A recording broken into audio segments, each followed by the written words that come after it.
그래서 영의 양식으로 허락하여 주신 하나님의 말씀 함께 봉독하겠습니다. 하나님 말씀은 에베소서 2장 8절부터 9절까지 말씀입니다. 우리 한 목소리로 함께 봉독하겠습니다. 시작.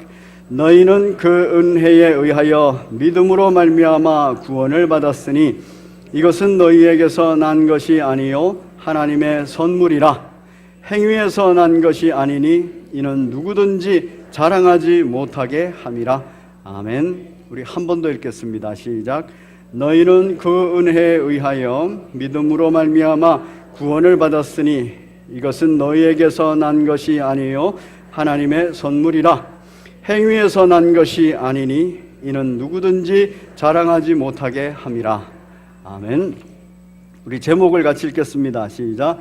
종교개혁 500주년 기념 은혜와 자유의지. 금년은 종교개혁 500주년 기념해입니다. 그래서 한국교회는 종교개혁 500주년을 기념하면서 많은 행사도 하고 또 사역들도 준비하고 있습니다. 저희 교회에서는 이제 종교개혁 500주년을 기념하면서 주일 말씀도 나누고 이번 하반기에 시작되는 3대가 함께하는 전가족 특별 새벽기도에 또 말씀을 나누고자 합니다. 오늘 종교개혁과 관련하여서 굉장히 중요한 성경적인 가르침, 바로 은혜와 자유의지에 관하여서 말씀을 나누고자 합니다. 오늘 본문은 정확하게 이렇게 말합니다. 하나님으로부터 저와 여러분은 은혜를 받은 자다, 이렇게 말합니다. 은혜를 받은 자다라는 말은 아무런 내가 대가를 지불한 것 없이 하나님의 선물을 받은 자다, 이런 말입니다. 저와 여러분들이 하나님의 특별한 은혜를 받아서 어떤 대가도 지불하지 않고 하나님으로부터 특별한 선물을 다 받은 줄로 믿으시기를 바랍니다. 오늘 본문에서 이렇게 정확하게 말합니다. 그 선물을 받았는데 이 선물을 은혜로 주신 이유가 있다, 이렇게 말합니다. 그 이유가 뭐냐면 이 모든 선물은 우리의 어떤 행위에 대한 보상으로 준 것이 아니라 하는 것을 알려주기 위해서입니다. 그래서 우리에게 이 선물 받은 것은 어떤 행위의 근거가 돼서 선물 받은 것이 아니라는 얘기입니다. 왜 행위에 근거를 두지 않느냐라고 또 한 번 강조해서 기록하고 있습니다. 왜냐 하면 이는 누구든지 자랑하지 못하게 함이니라. 자랑을 못하게 하기 위해서, 자랑하지 않는 것이 너무나도 당연하기 때문에, 그래서 우리들의 행위에 근거해서 이 선물을 주지 않고 하나님께서는 우리가 어떤 행위 아니라도 바로 은혜로 선물을 주셨다는 얘기입니다. 그러면 그 선물이 뭡니까? 그 은혜의 내용, 그 하나님의 선물이 뭡니까? 아주 정확하게 말합니다. 우리 8절 같이 읽겠습니다. 시작. 너희는 그 은혜에 의하여 믿음으로 말미암아 구원을 받았으니 이것은 너희에게서 난 것이 아니요 하나님의 선물이라. 우리가 하나님의 은혜를 받았고 그 은혜로 대가 없이, 그 은혜로 어떤 행위 없이 하나님의 선물로 받은 것이 뭐냐면 구원이라는 것입니다. 저와 여러분들이 죄 가운데서 구원받아 하나님 나라 백성되고 하나님의 자녀된 것은 오직 하나님의 은혜인 줄 믿으시기 바랍니다. 하나님의 특별한 선물인 줄 믿으시기 바랍니다. 이렇게 성경이 강조하고 또 강조하는 이유는 이 구원받은 것이 우리의 행위 때문이 아니다. 우리의 어떤 신앙생활, 어떤 신앙의 어떤 행위, 이것 때문이 아니다. 그걸 조건으로 받은 것이 아니다 하는 얘기는 자랑치 못하게 하기 위함이라는 겁니다. 잘 기억하십시오. 내가 구원받은 것과 내가 구원받은 이후에 신앙생활을 잘하는 것, 이거 우리들의 자랑거리가 되어서는 안 된다는 것입니다.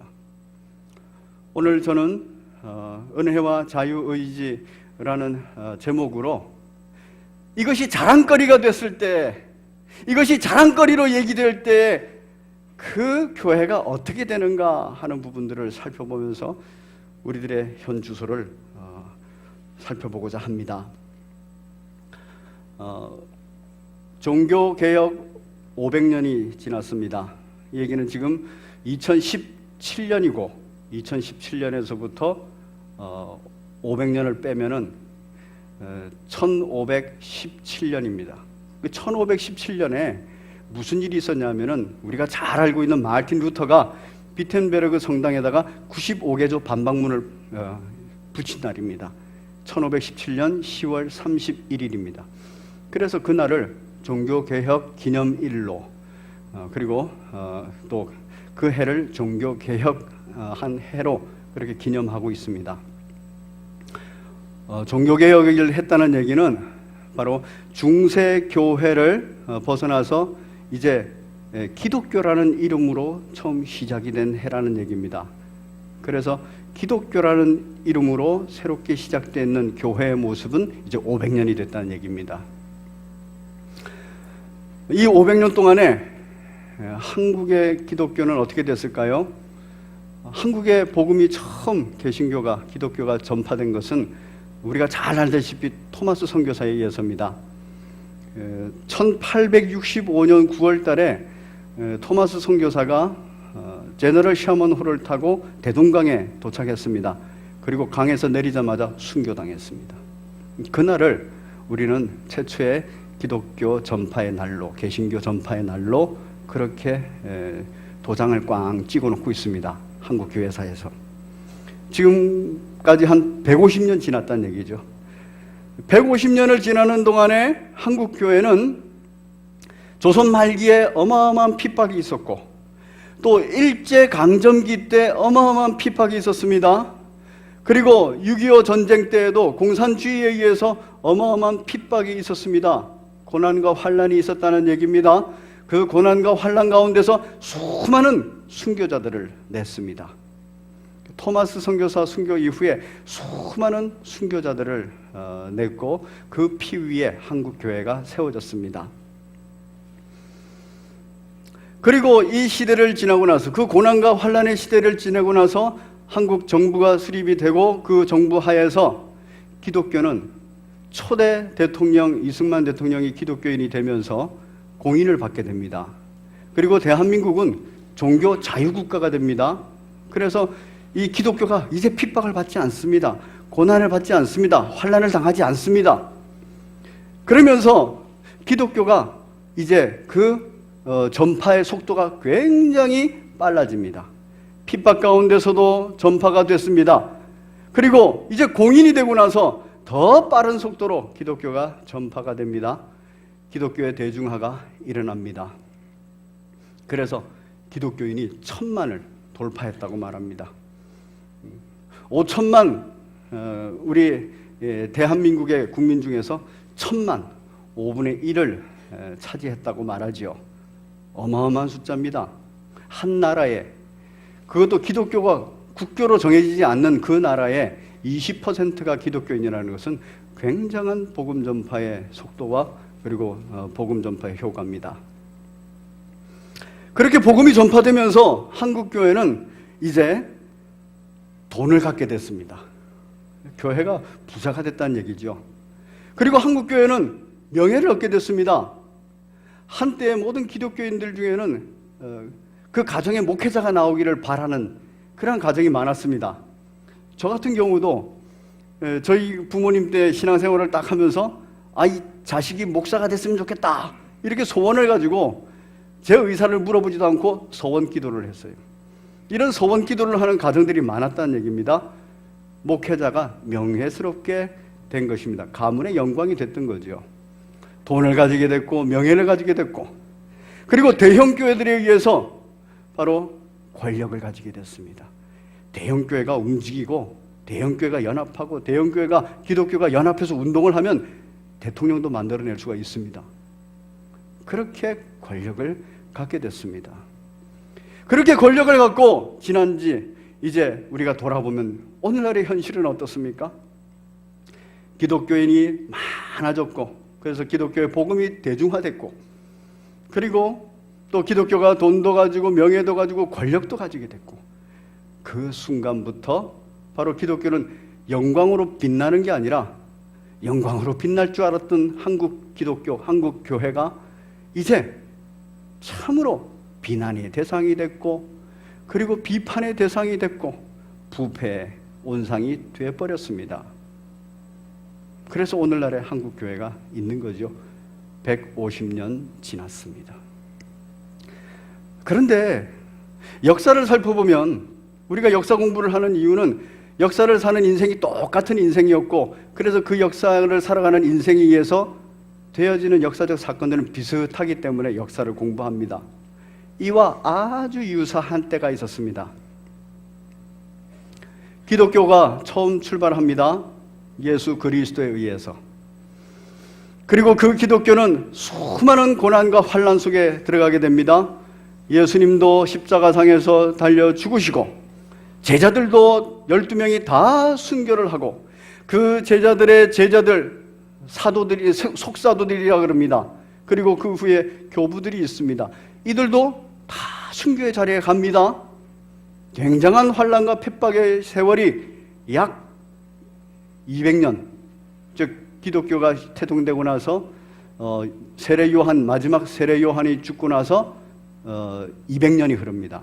한 300년, AD 300년쯤 됐을 때, 그때 그렇게 핍박하고 그렇게 많은 사람을 죽였고 원형 경기장에서 사자의 그런 먹이로 삼고 했던 로마가, 그리고 로마 황제가 기독교를 공인하게 됩니다. 이게 313년입니다.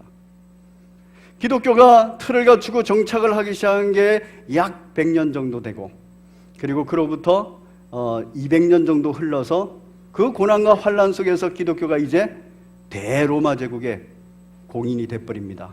그 후에 기독교가 국교가 됩니다. 여러분, 그때 황제가 콘스탄티노플 황제인데, 콘스탄티누스 황제인데, 그 콘스탄티누스 황제가 딱 즉위하면서 공인을 하고, 그리고 그동안 로마가 닦아놓았던 도로, 전 세계 도로는 로마를 향하고 있다, 이렇게 되시지. 그 로마의 도로를 통하여서 복음이 쫙쫙 전파됩니다. 굉장히 넓은 지역까지 확장이 되고, 그리고 수많은 사람들이 이제 신앙생활 하는 것에 핍박받지 않고 고난당하지 않고 비난받지 않으니까, 오히려 신앙생활 하는 것이 세상의 출세의 기회가 될 수도 있으니까, 그러니까 기독교로 몰립니다. 기독교인들이 대중화가 일어났고, 그리고 기독교가 이제 돈을 가지게 됩니다. 왜? 로마가 그 교회를 밀어줬거든요. 재정적으로 밀어주고, 그리고 그 로마의 그렇게 후원에 따라서 그 당시에 주교들, 이런 사람들이 명예를 갖게 됐습니다. 그리고 권력도 가졌습니다. 중세 어느 시대에는 바로 황제를 임명하는 것, 황제를 허락하는 것이 교황의 책임이었어요. 교황의 주권이었습니다. 이 정도로 돈, 명예, 권세를 가졌습니다. 바로 이렇게 313년에 공인이 되고, 그리고 그 이후에 전개되어 있는 기독교는 바로 타락의 모습을 가지게 됐다는 것입니다. 이제 기독교가 공인되고 나서 100년에 일어났던 일입니다. 딱 100년이 지납니다. 313년에 그렇게 공인이 되고 돈, 명예, 권세를 갖게 되니까, 그리고 복음이 대중화가 돼버리니까 이제 타락을 하기 시작했습니다. 성직자가 타락하고, 교회의 영적 지도자들이 타락을 하고, 그리고 성도들은 그 타락한 모습을 보면서 분통을 터뜨리지만 또한 거기에 익숙해져가는 시대를 갖습니다. 그때 위대한 한 인물이 나옵니다. 영국 사람입니다. 영국 사람인데 로마의 수도사로 있었습니다. 수도사로서 수도의 삶을 사는 거예요. 얼마나 경건한 삶을 살았겠습니까? 또 얼마나 성경에 밝고 교리에 밝았겠습니까? 그런데 이 수도사, 이 사람의 마음속에 분통이 터지는 일이 있었습니다. 뭐였냐면 자기를 제외한 다른 성직자들이 타락을 했다는 거예요. 성직도 매매하고 큰 교회에 가려고 그렇게 돈을 내고, 그리고 그 교회에 자랑거리를 만들기 위해서, 큰 예배당을 만들기 위해서 성도들에게 헌금을 걷는 겁니다. 종탑이 2개 있는 예배당, 종탑이 하나 있는 예배당, 이것에 따라서 그 주교들의 그 권력이, 그리고 그 명예가 달라지기 때문에 이제 주교가 되면 그렇게 돈을 가지고 명예를 쫓아다녔습니다. 그리고 그 명예를 가지면 권력을 가졌습니다. 이것에 대해서 분통을 터뜨리고 이제 일어나서 외칩니다. 도덕적 성결함을, 윤리적 수준의 회복을, 그래서 부정과 부패를 척결하라고. 그러면서 나오는 사람이 바로 펠라기우스라는 사람입니다.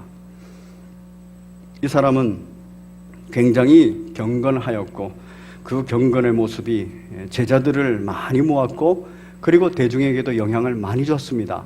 왜냐하면 그의 경건한 삶과 그가 말하고 있는 모든 비판의 대상이, 비판의 내용이 맞다라고 생각이 들기 때문에. 오늘날에도 누구든지 어떤 사람이든지 기독교에 대해서 비판을 해버리면요, 웬만하면 맞다는 생각이 듭니다. 그리고 그것에 대해서 반론을 제기하기가 어렵습니다. 당시가 그랬습니다.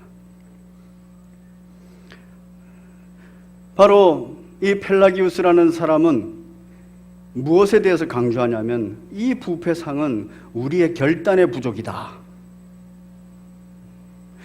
우리가 하나님 말씀 앞에서 결단하고, 하나님 말씀 앞에서 결심하고, 하나님 말씀 앞에서 세상을, 그 세속화를 선택하지 않고 하나님의 진리를 선택한다면 이렇게 부패하지 않고, 또 이렇게 부패할지라도 다시 회복할 수 있다. 그러면서 하는 얘기가 있었습니다. 하나님께서 우리에게 큰 은혜를 베푸셨는데, 그 큰 은혜가 뭐였냐면 자유의지라는 것이다. 사람이 선택을 할 수 있다는 거예요. 의로운 것과 악한 것을 선택할 수 있다는 것입니다. 하나님의 뜻과 그리고 세상의 것을 선택할 수 있다는 것입니다. 이 선택할 수 있는 권한은 바로 하나님의 은혜로 주어졌는데, 그 은혜는 무엇과도 관련되느냐면 구원과도 관련된다 그랬어요. 그래서 내가 무엇을 선택하는가에 따라서 구원의 길을 갈 수 있고, 내가 무엇을 선택하는가에 따라서 죄악의 길, 지옥에 떨어질 수도 있다. 그래서 우리의 도덕적 수준과 그리고 윤리적 수준은 철저하게 나의 선택에 있다. 나의 책임에 있다. 나의 결단이 있다. 이렇게 촉구했습니다.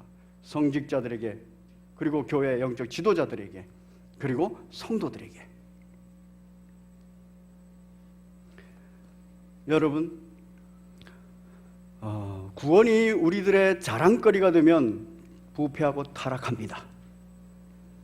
그렇다고 해서 구원이 우리의 행위로 말미암는다, 우리의 선택으로 말미암는다 그러면은 더 큰 부패를 가져옵니다. 여러분, 이 펠라기우스가 얘기한 것 중에서 이제 심지어는 어디까지 갔느냐, 이 자유의지를 강하게, 선택에 대해서 강하게 강조하기 위해서 원죄가 없다라고 얘기했습니다. 아담과 하와가 죄를 짓고 간 것은 아담과 하와가 죄 짓고 끝난 거지, 그 자손들에게까지 그 죄가 전가되지 않는다. 그 자손들은 자기의 자유의지에 따라서 다시 하나님을 선택하고, 세상을 선택하고, 하나님의 뜻을 선택하고, 세상의 윤리를 선택하고 이럴 수 있다. 그래서 원죄를 부인합니다. 그리고 자유의지로서 내가 선택해서 구원받든지 받지 않든지 할 수 있다. 내가 선택해서 악을 행하든지 선을 행하든지 할 수 있다. 이렇게 얘기를 했습니다. 이게 원죄에 대한 이해와 자유의지에 대한 펠라기우스의 이해입니다. 배경은 뭐라고요? 타락한 교회를 향해서 경종을 울리는, 타락한 영적 지도자들을 향해서 경종을 울리는, 그리고 타락해가는 모든 교회 성도들을 향해서 다시 회개의 기회를 주겠다라고 말하면서 경종을 울리는 그 목소리였습니다. 오늘날에 우리 주변에 많은 이단들도 있고, 우리 주변에 예수님을 믿지 않는 사람도 있고, 우리 주변에 예수님을 믿는 가운데 있는 사람들도 있습니다. 그들이 한국교회가 이렇게 부패해가고 성직자들이 그리고 종교 지도자들이 영적으로 그리고 도덕적으로 그리고 윤리적으로 그 수준 이하로 내려가는 것에 대하여서 비판하고 비난합니다. 경종 울리는 얘기를 합니다. 그럼에도 불구하고 우리가 반드시 지켜야 될 것, 그렇다고 해서 성경에서 말하고 있는 얘기에 딴소리를 하면 안 되는 겁니다. 성경에서 말하는 얘기에 딴소리를 하면서 나오는 사람이 이단들입니다. 이단들은 한국교회의 부패상과 한국교회 성직자들의 비도덕적인 것과 그 비윤리적인 것을 지적하면서 그들은 자기들 말을 합니다. 성경 얘기를 하지 않습니다. 이단들은 그렇게 등장하는 것입니다. 313년 이후에 이단도 그렇게 등장했습니다. 펠라기우스라는 사람은 성경에 집중하기보다는 바로 그 사회적인 종교적인 현상, 교회의 현상을 보면서 거기에 비난을 하기 시작했고, 거기에 경종을 울리기 시작했고, 그것에 필요한 부분적인 성경의 얘기를 따오기 시작했습니다. 그래서 원죄를 부인하고 그리고 자유의지를 얘기한 겁니다. 그 당시에 이것의 오류를 지적하면서 나온 사람이 어거스틴입니다. 펠라기우스와 어거스틴은 동시대 사람이에요. 아주 유명한 펠라기우스 논쟁이라는 것이 그 당시 일어납니다. 313년에 기독교가 공인되고 약 100년이 흘러가지고 400년경에 이 얘기가 굉장히 강하게 논쟁이 됩니다. 어거스틴은 말합니다. 성경에서 말하는 우리 인간의 구원은 은혜다. 전적 은혜다. 그리고 이것은 하나님의 특별한 선물이다. 왜 이 은혜를 베푸시고 왜 이 선물을 주느냐? 우리의 어떤 도덕적 수준, 어떤 윤리적 수준, 어떤 종교적 행위, 이것으로 말미암지 않게 하기 위해서다 하는 거예요. 그게 에베소서 오늘 2장 8절에 기록되어 있는 그 얘기라는 겁니다. 어떤 행위로도 말미암지 않고, 물론 행위가 나빠도 된다, 도둑질을 해도 된다 이런 얘기가 아닙니다. 구원이라는 것, 신앙생활이라는 것은 어떤 행위에 근거되지 않는 하나님의 믿음이라는 거예요. 그래서 왜 그렇습니까? 인간의 자랑거리가 되지 않는 것이 굉장히 중요하다는 것입니다. 펠라기오스는 경건한 삶을 살고 그렇게 영적 지도자로서 교회 지도자로서 등장하면서 그의 삶이 그의 제자들에게 그리고 수많은 당시 교인들에게 비춰졌습니다. 빛으로. 그리고 강하게 자기 자신에 대해서 확신을 하고 성경보다도 우위에 가서 자기의 말을 하게 된 것입니다. 자랑거리가 되는 거예요. 어거스틴은 이에 대해서 절대로 구원과 신앙생활은 자랑거리가 되어서는 안 된다. 내가 목회자가 된 것이 자랑거리가 되어서는 안 되고, 내가 장로가 된 것이, 내가 권사가, 안수집사가, 내가 교회생활, 신앙생활 잘하는 것이, 내가 주일 성수를 잘하는 것, 내가 새벽기도까지 나오는 것, 이건 내 자랑거리가 되어서는 안 된다는 거예요. 그냥 은혜라는 겁니다. 내가 그 행위로 말미암아 구원받은 자가 아니라는 거예요. 그냥 은혜라는 거예요. 그래서 이 펠라기우스와 어거스틴이 논쟁이 붙습니다. 그리고 이 논쟁이 굉장히 큰 이슈였기 때문에, 은혜와 자유의지에 대해서 굉장히 큰 이슈였기 때문에 종교회의가 열립니다.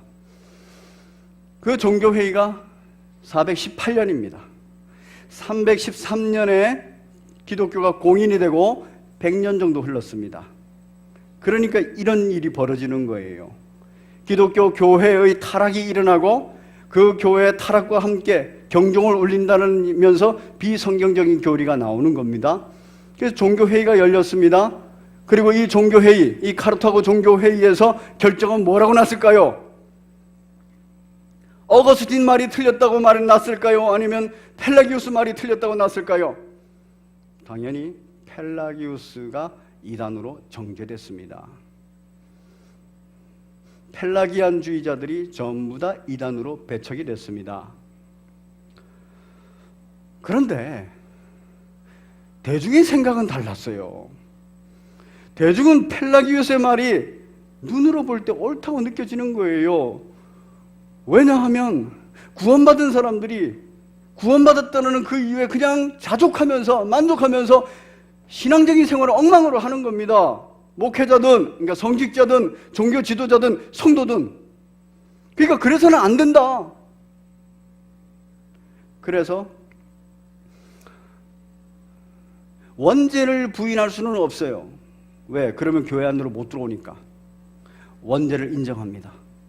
원죄를 인정하면서, 그러나 이 원죄가 아담으로부터 와서 우리가 죄에 기울여져 있는 사람이지만, 그러나 하나님의 은혜로 말미암아서 자유의지가 주어졌기 때문에 이 자유의지로 다시 선택하면은 이 원죄를 극복할 수 있다. 비슷하지만 다른 얘기를 하는 거예요. 그렇죠? 이런 사람을 뭐라 그러냐면은 유사 펠라기우스 이렇게 말해요. 그래서 세미 펠라기우스 이렇게 말합니다. 이런 사람들이 등장한 게 이제 100년이 또 지나가는 거예요. 저렇게 418년에 이단으로 정죄됐는데 그 당시에 대중은 여전히 펠라기우스의 말에 호감이 가고 거기에 열광을 하는 거예요. 그래서 펠라기우스 말을 그대로 가지고 들어올 수는 없으니까 유사 펠라기안주의, 어거스틴의 말도 따라오면서 펠라기우스가 말하는 아주 중요한 자유의지에 대한 생각을 딱 가지고 구원에 있어서 내가 선택할 수 있다. 그리고 그 선택에 대한 책임은 내가 진다. 그게 설득력이 있는 거예요, 성도들에게. 그 논쟁이 들어오면서 다시 또 신학 논쟁이 벌어졌습니다. 종교회의가 529년에 또 있었습니다. 그때 어떤 결론이 났을까요? 반펠라기운주의자들, 이들이 이단으로 정죄됐습니다. 정말 하나님, 교회의 역사는 하나님의 은혜가 있는 거예요. 그래서 이들이 이단으로 정죄되면서 원죄를 인정하지만 자유의지가 원죄를 극복할 수 있다. 그런 것에 대해서 내가 선택하면서 신앙생활하고 종교생활을 하는 것이다 라고 하는 것에 대해서 이단으로 정죄했습니다. 그런데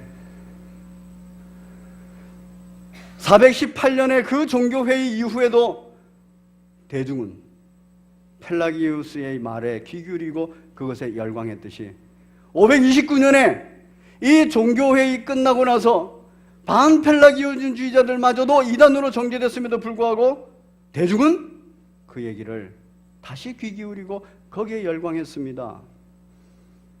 그리고 이후 중세 시대가 열려가는 거죠. 중세 시대에 이 얘기는 계속해서 퍼져갑니다. 그리고 중세는 이제 결국엔 행위에 대한 강조가 나타납니다. 그래서 중세 교회는 칠성례라는 말도 합니다. 성례라는 것을 통하지 않고 구원 못 받는다. 그런 얘기도 하게 됩니다. 결국에는 구원을 받기 위해서는 뭐도 해요? 면죄부를 사야 된다. 그런 얘기까지 하는 거예요. 행위, 계속 행위를 강조하는 겁니다. 그러면서 뭐가 있습니까? 당연히 행위를 강조하면 자랑거리가 나오는 거예요. 어떤 사람이 신앙생활을 잘하는 사람입니까? 헌금 많이 하는 사람. 어떤 사람이 신앙생활을 잘 지도하는 사람입니까? 교회를 멋들어지게 크게 짓는 사람. 종탑이 한 개 있는 교회를 짓는 것보다는 종탑이 2개 있는 교회를 짓는 사람. 이런 사람이 목회를 잘하는 목사가 된 거예요.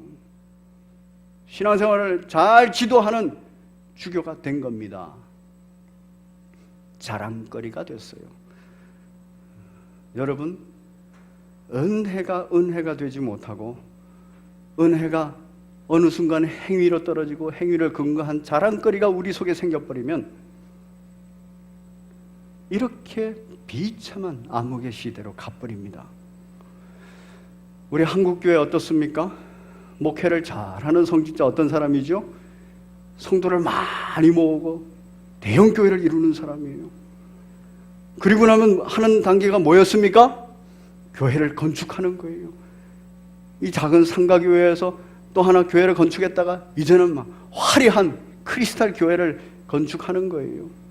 세상 사람이 다 보도록. 그걸 영광이라고 생각하는 겁니다.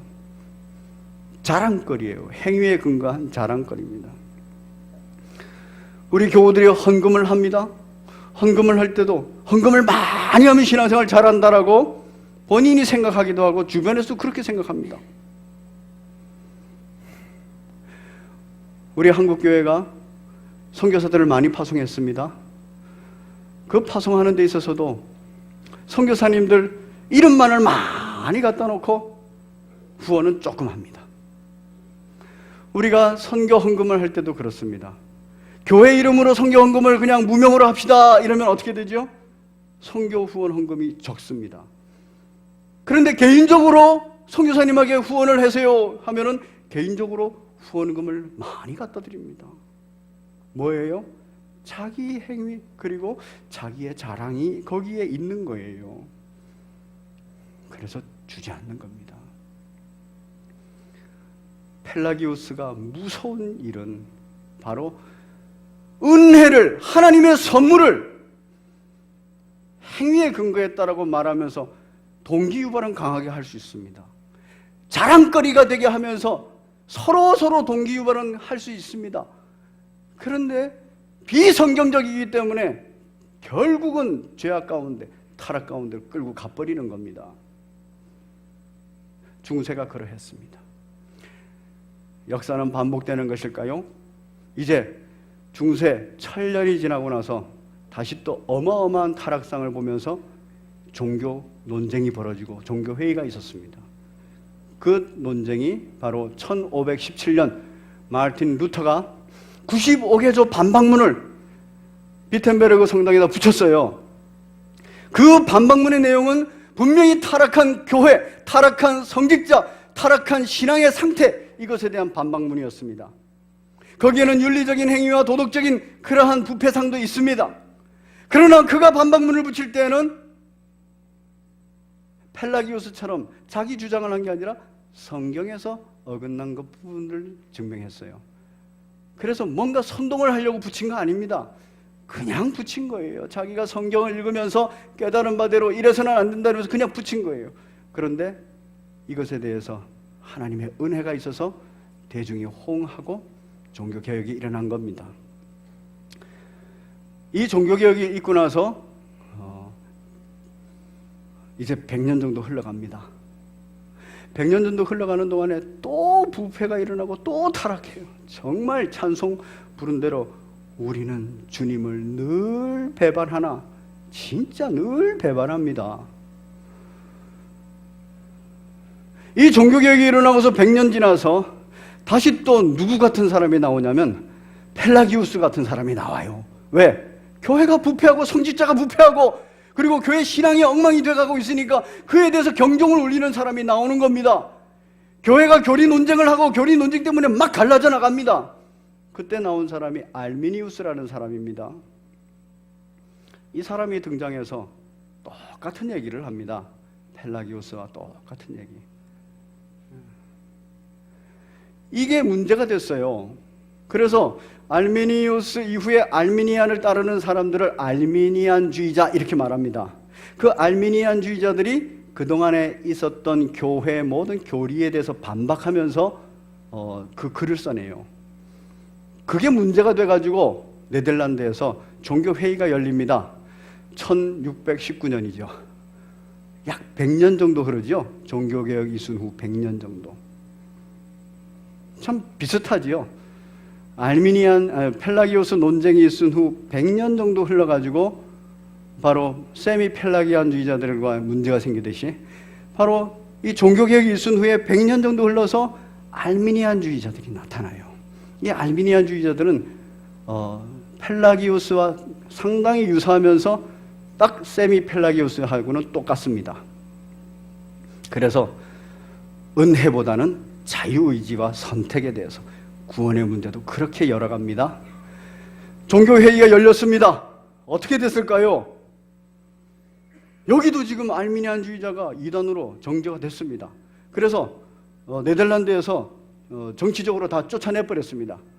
개혁교회가 남고 알미니안주의자를 다 외부로 쫓아내버렸어요. 그런데 외부로 쫓겨나간 이 네덜란드를 벗어난 이 알미니안주의자들이 유럽 전역에 퍼지기 시작합니다. 그러면서 불과 50년이 지나기 전에 다시 네덜란드로 다 들어옵니다. 그래서 개혁교회는 밀려나고 이 알미니안주의자들이 네덜란드를 점령합니다. 현재 네덜란드는 전 세계에서 가장 부패한 도시 암스테르담을 가지고 있습니다. 마약 거래가 합법화되어 있고 그리고 성행위가 가장 자유로운 곳입니다. 어떻게 이렇게 될까요? 유럽 전역은 어떻습니까? 유럽 전역은 이러한 것이 다시 또 대중의 호응을 얻었기 때문에 유럽 전역은 자유주의 신학으로 다 넘어갔습니다. 역사입니다. 우리 한국교회는 어떻습니까? 한국교회는 토마스 선교사의 그 복음 전파 이후에 굉장히 은혜 가운데 보수적인 교회들이 들어왔어요. 그리고 한국교회는 장로교 그 공부를 한 사람들이 미국에서 공부한 분들이 들어와서 신학적인 정립을 이루었습니다. 전 세계에서 장로교회가 번성한 나라는 우리나라밖에 없습니다. 미국만 해도 남침례교회가 훨씬 번성하고 보수적입니다. 미국 교회는 지금 장로교회인데 이미 그 장로교회는 어디까지 갔냐면 다음에 얘기하지만 여성 목사 안수를 넘어서서 지금 동성애까지도 오케이 됐어요. 그래서 3년 전에 그 미국 장로교회는 동성애를 인정하는 파와 인정하지 않는 파가 나누어졌습니다. 지금도 법적 논쟁을 하고 있습니다. 우리 한국교회는 어떻습니까? 한국교회는 알미니안주의적인 사고를 굉장히 많이 가지고 있습니다. 그래서 우리 성도들이 듣고 싶어하는 설교도 그런 우리들의 마음을 감동시키는 감성적인 설교를 듣고 싶어해요. 그리고 거기에 열광합니다. 대형교회가 그런 일들을 해나갑니다. 목회에 그 열광주의가 있고 목회에 명예론자들이 있습니다. 그리고 10만 명이 모이면 세속 정치에도 영향을 줄 수 있다 이러면서 그렇게 성도가 10만 명 되기를 원하는 그런 목회자들이 있습니다. 그래서 이렇게 부패해가는 거죠.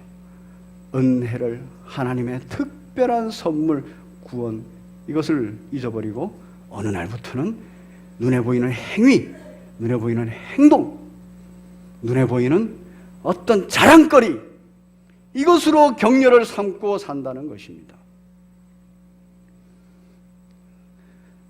한국 교계는 얘기합니다. 종교개혁이 일어나야 될 때가 아니냐고. 세미펠라기언주의들이 나오고 나서 중세는 천년이 갔습니다. 종교개혁이 일어났어요. 이제 종교개혁이 일어나고 나서 기독교는 500년이 갔습니다. 앞으로 500년을 더 가야 될지 불행이지요. 아니면 그 전에 다시 또 회복되는 놀라운 역사와 은혜가 있을지 우리 기도해야 됩니다. 내 신앙부터 점검해야 됩니다. 내가 신앙에 있어서 행위에 상당히 내 신앙생활에 동기를 갖고 있지 않은가? 내가 신앙생활하면서 남의 칭찬에 남 앞에 자랑하는 것에 내 신앙적인 동기, 신앙생활의 동기를 갖고 있지 않은가? 이거 잘 물어보셔야 됩니다.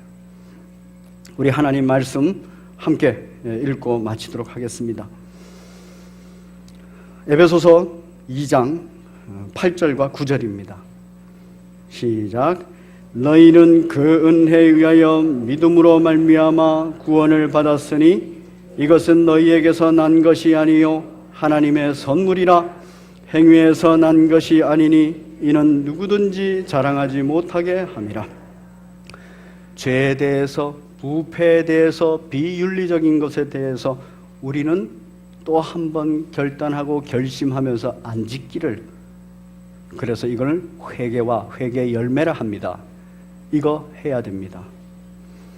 그럼에도 불구하고 이 모든 회개와 회개에 합당한 열매가 구원에 이르기까지 신앙생활을 하는 데 있어서 내가 하는 것이다 라고 행위의 강조가 있거나 내 자유의지 선택에 있거나 이래서는 되지 않는 것입니다. 오직 하나님의 은혜만을 구하고 겸손히 신앙생활하는 저와 여러분 되시기를 바랍니다.